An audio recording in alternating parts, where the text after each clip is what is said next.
So let's get right down to today's other issue in the news, which is related, of course, to the previous story. The date, June 26th, the location, Hawaii. The event, the Rim of the Pacific Naval Exercise. Now, the U.S. will be hosting 22 other countries at the world's largest international maritime exercise. But this year is very special indeed.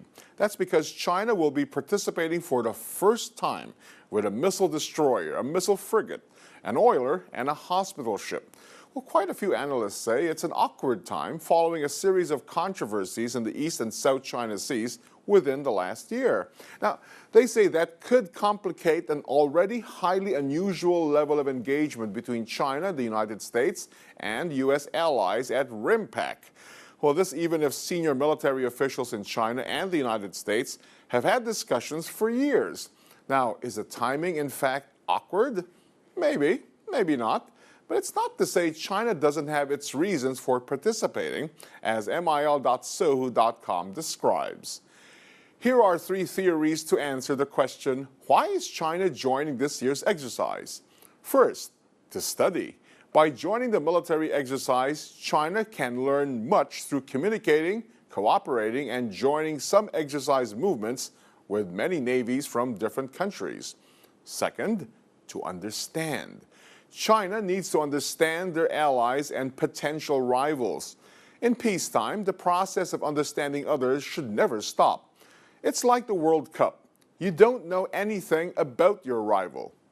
And third, to engage in diplomacy. It's an excellent opportunity for countries to communicate with each other. Well, nothing so awkward about that. They happen all the time. And to be sure, the U.S. too has its reasons, as the Global Times reports.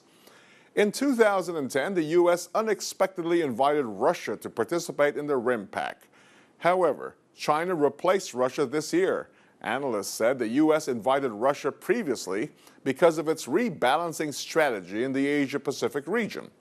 But since the crisis in Ukraine has poisoned U.S.-Russia relations, the U.S. invited China to destroy Sino-Russian relations.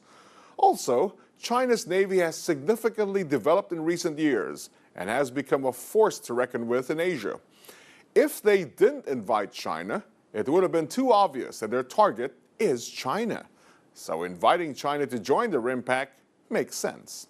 Well, that more or less summarizes what most observers believe, but the Liberation Army Daily provides us a more detailed analysis of the Chinese perspective. To some extent, military relations can reflect the relationship between countries as well. It's been 30 years since diplomatic relations were established between the People's Republic and the U.S., but it remains unstable. It undergoes a vicious cycle of recovery, development, and stagnation. The reason? A lack of trust. The U.S. has placed a barrier to improve relations because it continues to sell arms to Taiwan and uses its aircraft to spy on China. Military relations between China and the U.S. will influence regional and world peace. Although there are a lot of conflicts and contradictions, both China and the U.S. want to increase understanding and iron out differences through more open communication. Well, that's a very conciliatory way of putting it. And from at least one U.S. media perspective, China's inclusion in RIMPAC looks like an attempt to bring the Chinese to the table. But it also gives U.S. military officials a rare window into what weapons they are developing. One U.S. official has raised concerns about what he sees as both China's lack of transparency and attempts to stifle movement in international waterways, but said there's plenty on which the two nations can collaborate militarily.